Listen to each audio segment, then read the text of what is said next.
Happy 2018. We are talking about Bitcoin, Ethereum, and blockchain technology. Thank you for being here. We have a 2018 market review for today, and we're going to be taking a look at Bitcoin and if it's really been in a bubble, or is Bitcoin been a measure of the collapse of fiat. In this video, we're going to be talking about how we got here, where are we in cryptocurrency and blockchain technology, including what do we need to know to be prepared in the crypto space for the craziness to come, which will be known as 2018. Let's discuss.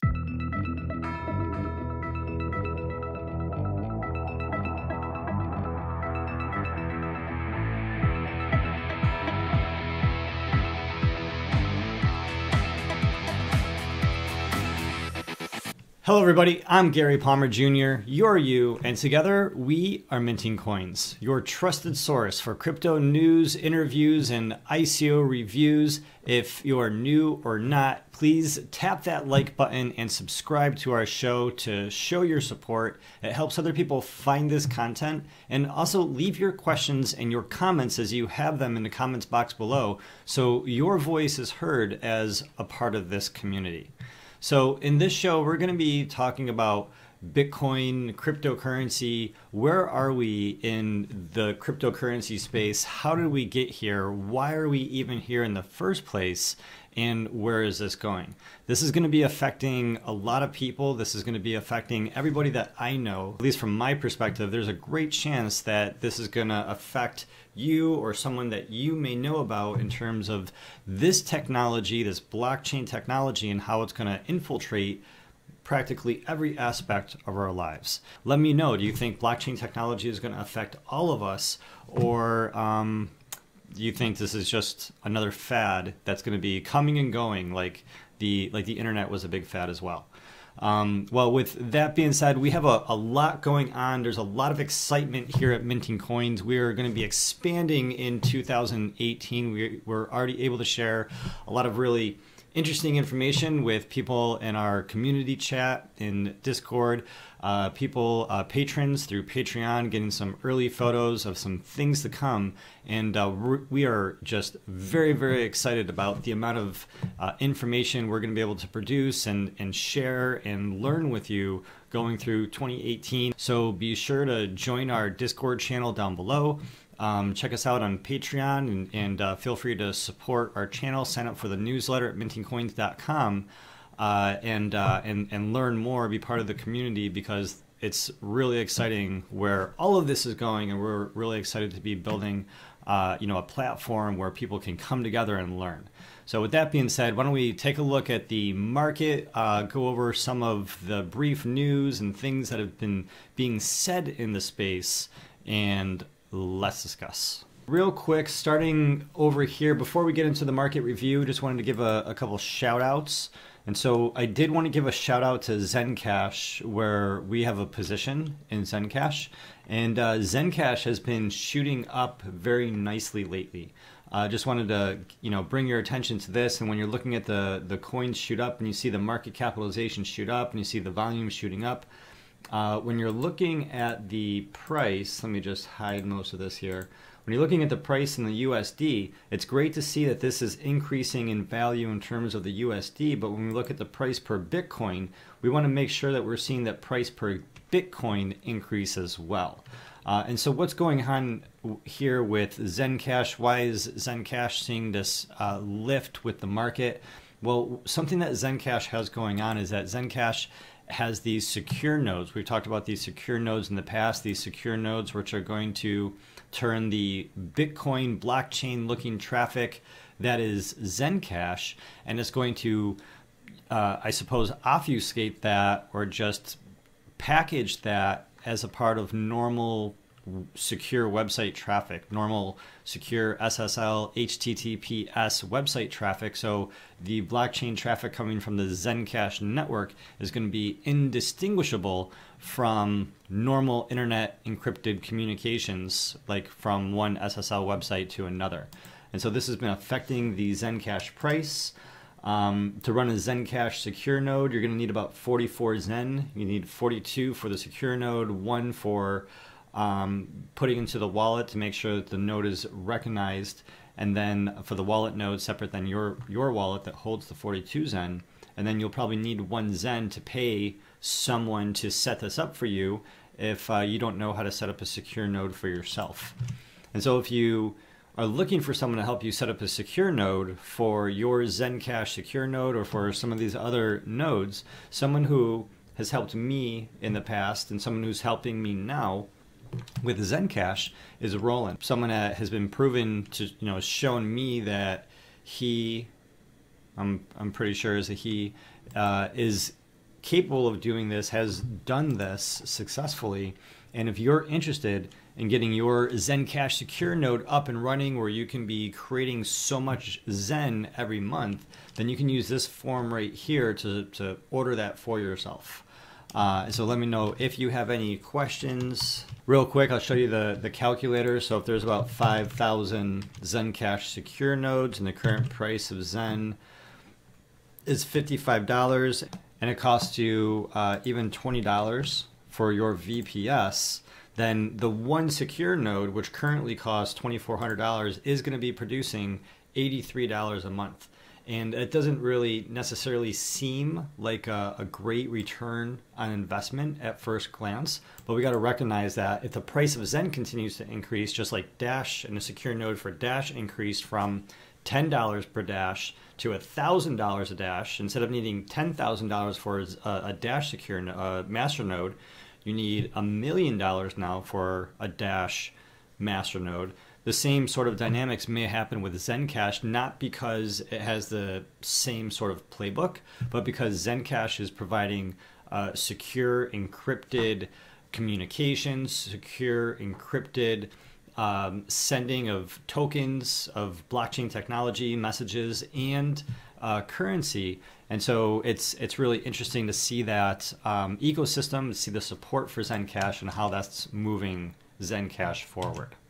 So turning over to the CoinMarketCap review at coinmarketcap.com, we have a cryptocurrency industry with over 1,300 different cryptocurrencies. Total market capitalization of all these different cryptocurrencies put together is $600 billion, which is $0.6 trillion. It's a lot of money. Past 24-hour trading has been almost $25 billion alone.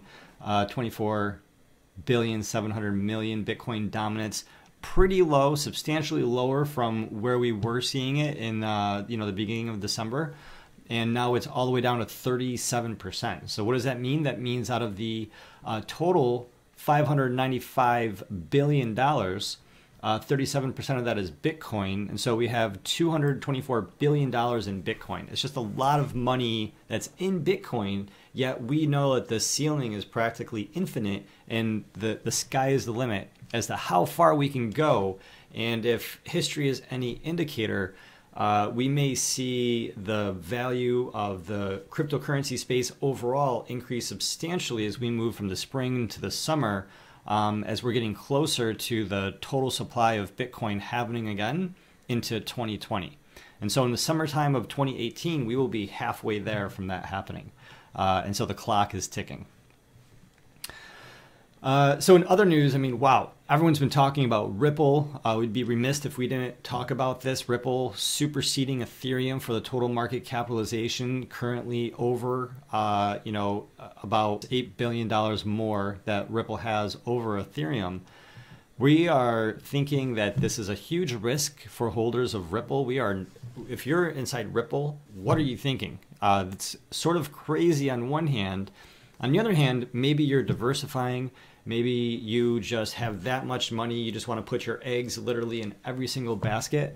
But in terms of Ripple, it's not blockchain technology. It's not distributed. It's just controlled money by essentially a single entity, a single corporation. They can increase the money supply. They can crash the market. They can take all of your money and just turn it into Bitcoin and just swipe it away just like that. If you ask us in the future, banks aren't even going to use Ripple. Banks would rather use Cardano or, a real blockchain technology, Ethereum, Bitcoin, Litecoin. It's just there's so many other technologies that would meet the banks for security more, because as this technology is more centralized, as fewer people have control, like Ripple, as it's more centralized like Ripple, it's less secure overall. The more decentralized that the technology is, like Bitcoin, the more players that there are in a game like Bitcoin, the more secure that blockchain technology is going to be. And this is why everyone is behind Bitcoin. This is why everyone wants Bitcoin BTC. This is why Bitcoin Cash wants to become Bitcoin, because Bitcoin BTC is the one that everyone knows. Bitcoin BTC is the one that's truly decentralized. Bitcoin BTC is going to be, in our opinion, the ultimate winner long term. Although it might be a good idea for people to consider diversification. At the same time, we see Bitcoin continuously breathing in the market, expanding, contracting, bringing money into the ecosystem, diversifying that money through the other different altcoins. But ultimately, Bitcoin is the one coin that is consistently getting larger over and over again throughout this cycle. While some coins are losing their valuations in terms of how much they're valued in terms of Bitcoin, Bitcoin is the one that is becoming more scarce. Bitcoin is the one that is becoming more secure. Bitcoin is the one that developers are focusing on to solve the scalability. Bitcoin and Ethereum, and then we have all of the Ethereum killers like the Neo and Ethereum Classic, Cardano, just however you want to think about it. But by and large, the majority of the developers are behind the coin that has the hash rate, then the highest value and the largest distribution of this decentralized technology. People are really skeptical about Cardano being at 69 cents per token, especially with as many as there are out there in the billions of ADA tokens. But even the Cardano technology is based on real blockchain technology that can push this industry forward, as opposed to Ripple. And so Ripple is a huge risk if you were to ask us. And BitConnect is a straight up scam if you ask us.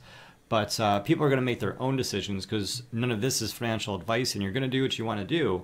But philosophically at the core, we're not here to be putting our money inside this technology and losing our money. We're not here to be taking our money and putting it inside this technology necessarily to make money. We're putting our money, at least a lot of people in this space, at the core of this, are putting their money into this technology to protect their freedom, to protect their sovereignty, to protect their position of wealth, their position of speech, their position of, communication in a world that is becoming more and more controlled, more and more centralized, more and more restricting, controlling information, selling that information. We see the destruction of net neutrality.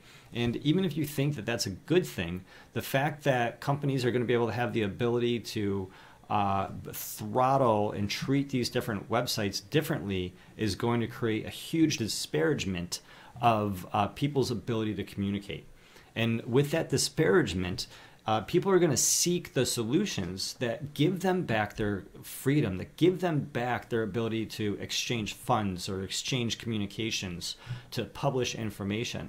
And when everything is said and done, we think that is a technology that is going to rise from the ashes of whatever collapses come in terms of traditional businesses, technology, or systems that are happening all around us.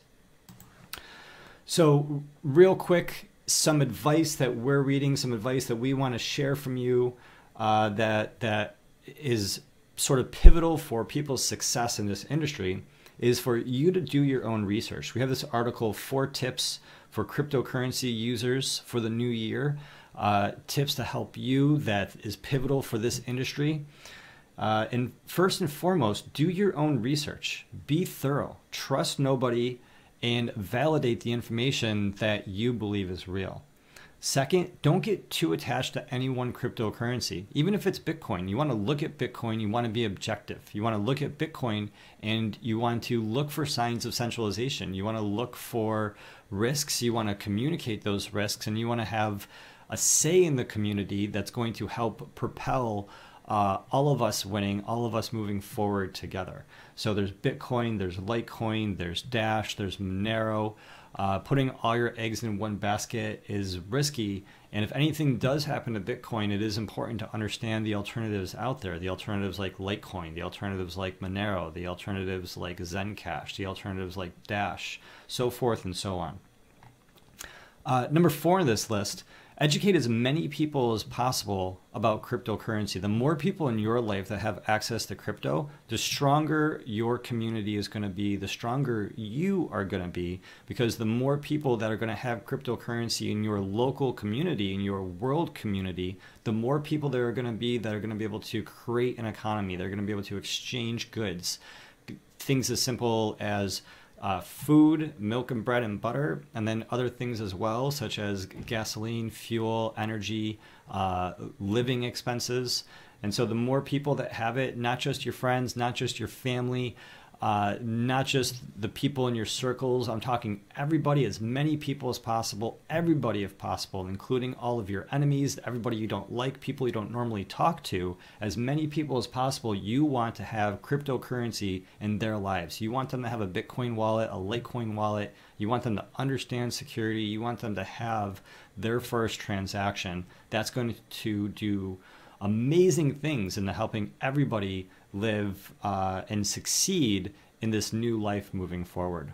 And number 4 on this list is to lead by example. And so actually use your cryptocurrency where available. See who's going to accept Bitcoin or Litecoin, and help them understand that they can accept cryptocurrencies for their businesses. And then let people know about those experiences of you using cryptocurrencies. If you're using crypto directly, if you're using your Schiff card through Coinbase, even though that's just sort of a temporary measure. If you look at the development of this technology, we don't know where this is going to go. If you look at the history of the internet, we can only imagine how this is going to get easier. This is going to get quicker. This is going to get not only faster and better, but this is going to become more fun for people to engage with this technology. Just as the internet at the first was very scary and cumbersome and difficult, and now people can't live life without engaging with part of the internet. It's both a blessing and a curse, I suppose. And so with this advice, I also wanted to take a look at this tweet and share this tweet with you. Make sure we retweet this. And so this was a FAQ for the Bitcoin newcomers from Jameson Lopp. And so he said, here's your FAQ. And so this is a great FAQ, and I wanted to share it with you. So first of all, who should I trust? The answer is nobody. Second, when should I sell? The answer is never. Third, is Bitcoin dying because anything? And the answer is no, it's not. Bitcoin is not dying. Bitcoin can't die. Blockchain technology can't die. And all they can do to destroy Bitcoin is to divide and conquer the community. So don't let them divide and conquer you. Don't let them take you and your friends and create division. Don't let them take you and your enemies and create more division. It's part of your responsibility to bring people together and to help make our whole world stronger, not to feed into the division, which is making our new strength weaker. And so Bitcoin is not dying. What have you gotten yourself into? Nobody knows. Anyone that says that they know, they don't know. And if anyone is making predictions, they're just predictions, and they could be 100% right, they could be 100% wrong. And a lot of that is, or at least a huge percentage of which is definitely luck. And then Lopp has his website, lopp.net/bitcoin.html, where people can get more information about Bitcoin. He has a lot of resources over there. Some of those resources have been pivotal for my success in helping me understand about Bitcoin and being able to, control some of the information in my life. So definitely check this out. This link is going to be below. So we're looking at Bitcoin. Bitcoin has this awesome price right now. We're looking at 13,000 a Bitcoin. Some people are freaked out because maybe they mortgaged their house and they purchased Bitcoin when it was $20,000, and that was definitely a bad situation to be in. Yet Bitcoin at the beginning of December, I believe just around then, hit $9,000, $10,000. And here we are, the first of the year, Bitcoin is $14,000-$14,000. And it's just amazing that we are this far. 1 year ago, Bitcoin was less than $1,000, and here we are, just so much further beyond. It's an amazing world. It's almost a new world, and people in this sort of industry tend to learn very quickly, grow very quickly, and the risks are real. The downs are down, the highs are high. And if you don't sell, you're not losing. If you're hodling, if you're holding, if you're thinking about the future, the 2020s of the world and the 2025s, it's just unbelievable to possibly imagine where this could go in the future. And that's important to recognize that this has always been true. It's been very difficult to recognize where this is going because nobody knows where this is going. We just saw that in the FAQ. We don't know where this is going. We don't know where we are going to end up. We can look at the past. We can make reasonable predictions about the future. We can learn from our mistakes, and with these guesses moving forward, we can hedge our bets to make the best of our futures as possible. Here's an example from this tweet where this person is saying that they wish that they had kept their 1,700 Bitcoin at 6 cents each instead of selling them at 30 cents. And so they were at 30 cents when he sold them. And when he wrote this in May 2011, they were at $8. And so this person could have bought that many Bitcoin back then at $8. He could have bought 63. So he had 1,700, bought them at 6 cents, and then he sold them at 30 cents. He ended up making $510. That $510, he could have bought the 63 Bitcoins back, and at 63 Bitcoins today would be worth a whole lot of money. And so let's just put things in perspective for you with the buying and the selling and the huge gains and the huge losses that people are experiencing. People are talking about Bitcoin's volatility. If you're here for the money, you're going to be freaked out. You're going to get scared. You're going to sell. And it's important to understand that a lot of people aren't here for the money. A lot of people are experiencing huge gains, huge changes in wealth, life-altering money. But the money isn't the focus. And that might sound weird. That might sound difficult to understand, difficult to imagine. But that's sort of how these two guys think. So you have these two guys right over here, Jamie Dimon, Peter Schiff, where I really can't wait until this whole Bitcoin fad is over. And they're riding their horses. They're looking at the autonomous car, and they're just waiting for this fad to be over. And he says, "Don't worry, the bubble is sure to pop any day now." And so they are convinced that the Bitcoin is a bubble. When looking at the money, looking at the system of money, there's huge risks with the system of money, which are consistently creating wars, consistently creating poverty, money consistently used as a system of control that is really putting a lot of people at a huge disadvantage. And this huge disadvantage is sort of being equalized. There was this great equalizer, which was the internet. And this whole internet concept has been sort of muddled with the internet companies consolidating power, buying each other up. And then you have the financial system, a part of that. And now everything is being revolutionized with this Bitcoin and blockchain technology because of the issues that we've been experiencing with the control of communication, because of the issues that we've been experiencing with the control of money. And here we are with the crossroads of these two different worlds. And the direction that we're headed, these bankers, these traditional investors, governments, and regulators are recognizing the blockchain technology will be stepping into our lives and will be replacing a lot of ways that we do business moving forward. So continuing to sort of talk about why are we here and why is this important and how is this affecting us? Is Bitcoin a bubble, or is Bitcoin a representation of something much larger? And so here's this famous quote from Mayer Rothschild that says, "Permit me to issue and control the money of a nation, and I care not who makes its laws." Because whoever controls the money controls the rules, right? Is that the golden rule? He can controls the gold, controls the rules. Or as Thomas Jefferson said, something along the lines that central banks have more power than any standing army in the world, because the central banks are controlling the factories. The central banks are controlling the paychecks that go to pay the soldiers of those standing militaries. And so we have this money, this unit, this Federal Reserve unit of accounting denomination inside the USD. This USD is making money for a lot of different people. We have this new Bitcoin and blockchain technology that has come along to not require a middleman to relay trust, not to require a middleman to relay messages.